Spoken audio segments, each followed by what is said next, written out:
Every day I'm hustling, hustling, hustling, hustling. Come on! Come on! A real man in the dark, when nobody's watching, he putting in work. Man, welcome back to the channel, you guys. So this is part one of my interview with Denzel. We're gonna do on a different breed again, of course. So this is my boy Denzel and his brand, Room for Growth. This is the mental aspect of it. The second part will be reaching for greatness, the physical part of it. So Denzel, introduce yourself, man.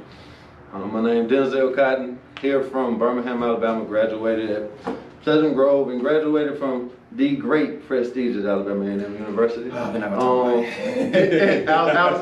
of that, I played ball there, and that's really where I discovered the love of developing the body and just working on body mechanics and things of that sort. And so after graduating, coaching semi-pro ball, coaching middle school ball, transitioned me to working with guys off the field, where I began training. That was in 2013, and now here at Desmond Jennings Athletic Academy in Pinson, Alabama, and we taking off. Yes, sir. Yes, sir. We got to. So R4G. Let's dive deep into that for a second. So let's explain to people what it is for anybody in Birmingham who might be looking for a trainer, and what would they be getting from you? Well, R4G, you can probably look at it and see it's a little different with the 4 instead of the F. But it's a distinctive workout. So meaning it's room for growth, and it's crazy because it's been sticking with me ever since about 2011. It's been R4G, but it's been room for growth, reach for greatness, reach for God. And I just think it's important because there's so many different aspects of working out that if you don't have it together mentally, you'll never really be able to put it into full fruition physically. Yeah. So I think for me, when you talking about training with me, I'm aware of the psychological pattern to get you to be aware of cognitively performing at a higher rate and putting those things into motion. So that's where I'm at with it, man. I like that. Now, he did say one of the antonyms for R4G is reach for God. Now, that is definitely something that you should do whenever you're doing anything in life. And I like that you put that one in there because man, we talked about a whole bunch of these when he was first started up. We had reps for gains, room for growth, reach for greatness. The one that stuck with me definitely for what was reach for God, and I can definitely appreciate that. So, man, what is your motivation? What motivated you to get into the fitness? I know you said football, but outside of that, it had to be something else. Yeah, man, I tell you, as people, as just human beings, we just think football, I'm gonna make it, become an NFL player. It's not that was the case. No. So when I realized that the area would challenge me, that actually made me grow more, it was the gym. So man, from actually realizing my passion, my purpose, it's a lot of great coaches. Right. I know a lot of great coaches. Yeah. And I mean that sincerely, a lot. Right. People will say that, man, Denzel, you're a great coach. I'm like, yeah, man. But there's a lot of guys that's not putting in the extra work off the field and nobody holding them accountable, so they get away with it. And then they still think that the aspiration of becoming a paid football player is true when in actuality it's not. Right. So working with me is not the easiest thing because I say a lot up front. I keep it real honest, but if you can get over that aspect and realize it's gonna make you a better person overall, you'll be like, okay, I can get along. I can get jiggy with this. Right. Yeah. Okay, so the motivation part is definitely something that I think the younger generation is getting now because they have trainers outside of football, outside of whatever sport they're playing, basketball, baseball, soccer. I know soccer is really becoming a big sport, but that's good though. So as far as a fitness obsession, is there anything that you're obsessed with as far as the fitness aspect goes? You mean as far as? Like, do you have a something on your body that you want more? Like you have, because me, I have a fitness obsession for. I always wanted a big chest, big back because I was always little. So did you have one for you when you started on this journey? Man, to be honest, I won't say a fitness. I've always been result driven. And when I say that, it's not been like a a matter of a big chest, abs, big arm. It was more so like you look the part, you play the part. I like so that too. I know. So it wasn't really there. So it really like I guess. So now when I'm dealing with people that like Denzel, like man, yeah, like you gotta start taking some more pictures with your shot. I was like, yeah, man, I'm 30, I'm 6 foot 229, and I can do way more than you can. Yeah. And I'm talking about EB 18. So that's what I've been going off of, like how I move.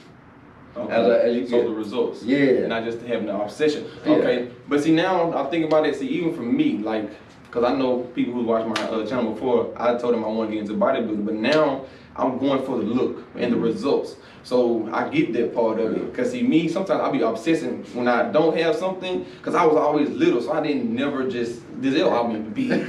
He always been big. He always been stocky. I never knew what that feel like until now. So it's kind of like, man, it's good to know. It's always about the results. But I guess me, sometimes I would just be so obsessed with trying to work on something to the point to where I got it to where I wanted to be. But then you can also do that for the full body as well. Well, and see, you're right. But I think for me, what it is, because performance is like my number one thing I'm thinking about. Yeah. That's what really kind of hinders me from thinking about. Okay, well then your obsession is performance. Your obsession is performance, Touche. man. Yeah. Touche. Okay, so now that we're talking about your results, how have you been eating to get these results? Because we all know the diet is very important whenever you're trying to get to a certain goal. Yeah, and I'm gonna tell you, that's the part right there that probably until like this year that I actually got a hold of. Okay. But man, my diet is so simple. And when I say that, I mean that sincerely. Because a lot of times, man, if you make it more difficult than what you really gotta make it, you're not gonna stick to it. You're not even gonna be engaged with your diet. You know what I mean? You're gonna be like, oh, I gotta eat this again. So what I do is, like for my breakfast, it's literally the same thing between some oatmeal, turkey leg sausage, probably four boiled eggs and some orange juice. And I mean, one pet peeve I have, I drink coffee. I drink it black, but I mean, coffee. But ain't black based with a drink though, Yeah. huh? Okay. Yeah. And now sometimes I put a little cream in there. I would just say that because As long as you ain't- for the record, I'm being real. As long as you ain't Starbucks, get them fair praise, I ain't made it that far yet. But I do from time to time, hence throw a little little cream and sugar in that thing. A little bit. It ain't gonna hurt. It still be careful. Yeah. Okay. Okay. And then like, man, like literally, chicken breast, Not a fish. vegetables, yeah, baked fish. Yeah. Yeah, like it's really I keep it so simple because like I said, man, but that works for me. You see what I'm saying? Okay, so any of your clients, because I know recently you reached out to me to kind of help you with that aspect of it, but before you reached out to me, were there anything that you were telling them that they might want to eat as far as like breakfast or staying away from certain foods? Because I don't know if you do, but I don't eat beef, I don't eat pork. I don't eat them just because I feel like they slow you down. Especially when you in this type of field, man. I know a lot of people who do it, but I mean, it's not a fact. Right. I think like one of the few things I try to figure out with clients is like sugar. Just because that breakdown, because the breakdown with that within the body is just people like, oh, it's just one piece. Right. What else you had? They ain't gonna tell you. Right. You know what I mean? So when you look at it like that, it's still a glucose breakdown, and now you just like, man, I done overloaded myself. And we overlook it. But so I tell them sugar, juices. What kind of juice are you drinking? Stay away from. I'm not the biggest. I drink a lot of water, but when I do drink juice, I drink cranberry juice or orange juice. So that's the same advice that I give other people. Hey, Mike, hey, look, you drink pop, you don't need to drink pop, man. Anything, when you gotta find you a cranberry juice or apple juice that dilute with water, kind of keep that flavor. They say, oh, let's go to diet. No, diet don't work. It's too close to it. It's too, because you would never wonder yourself off of it. You know what I mean? So for me, I just always tell them like this, your sugars, breakfast wise, find something you like that you can eat. And stick to it. Right. At least that's something that's relatively healthy. Because man, breakfast is the most important meal of the day. A lot of people don't know that. For me, a good breakfast starts me off. So what's your typical breakfast? So I don't have a typical breakfast. I always switch it up. Sometimes it could be waffles, eggs, and some kind of turkey sausage link or chicken sausage. And then one day I do like 1 week I do breakfast bagels. I do a bagel, some cheese, some turkey sandwich meat. You know what I'm saying? 2 slices of turkey bacon.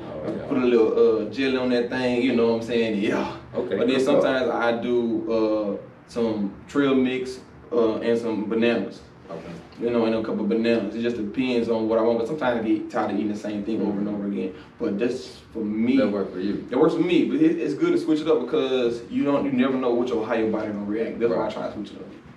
Gotcha. What's next for you? Where do you see R4G going the rest of the year or the next year, next 2 years? Next year, next 2 years, just constantly just growing. I say, not really looking for them. I know it's gonna sound weird. I just take my time with it. So I think just building like a solid platform constantly.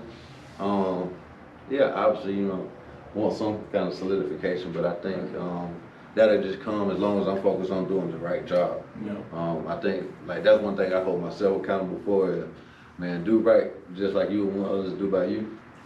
This area right here for me was kind of, when I was coming out of college, it was a big area for me because I didn't really get the help that I needed. I didn't have the sources that I needed. So it's big, for me, I think the next 2 years I want it to be like, it's like a mentorship because I'm mentoring some guy right now, but I want to solidify that part of it, the mentoring program. And just constantly, man, just being effective and having an effective and impactful program going on. Yeah, I definitely get that. You want to impact the kids, or just not just the kids and clients. I know you're doing adults and kids. I seen you work out with some youth football players, maybe some high school students and some adults. Mm-hmm. So you guys, before this over with, anybody who comes on my show, they get a different breed T-shirt. So Denzel. Now, me and Denzel supposed been did this interview a long time, so I had his shirt in the woodwork. So I've been had it. Obviously, him getting his own brand, R4G, Reach for God, Room for Growth, Reach for Greatness, Reps for Gains, whatever you know what I'm saying. He got so many. Bro, you need to stick to it now. It's Room for Growth. I know. Now the slogans. Okay. The slogans and what you use, son. Hey, baby. Reach for greatness, room for growth, reach for God. Yes. It's your world, rep for gains. Yep. Continue on, my Hey, man. Hey, y'all see what I'm working with my boy working with him. But, you know what I'm saying? He's making an impact. And since he is making an impact with his brand, I'm probably, you know what I'm saying, this is going to have a lot of my merch, man, because I know me and him going to collab on a lot of stuff. Because like I said, we already collaborated on some things with his training, and I've been doing some of the meal plans for his clients. So this for you, big dog. Appreciate it, my guy. Oh yes, sir. I done leveled up one. This is definitely a different breed, man. Me and Denzel go back since like 08, 09. We've been knowing each other for a long time, good friends, man. And I appreciate him for sitting down with me. This has been another episode of A Different Breed. This is part 1. You guys stay tuned for part 2. It's about to drop. We're finna go ahead and kill this workout. Just know it's coming. This is about to have your boy sweating and out of here. Cutthroat. Cutthroat. Let's go. Let's get it.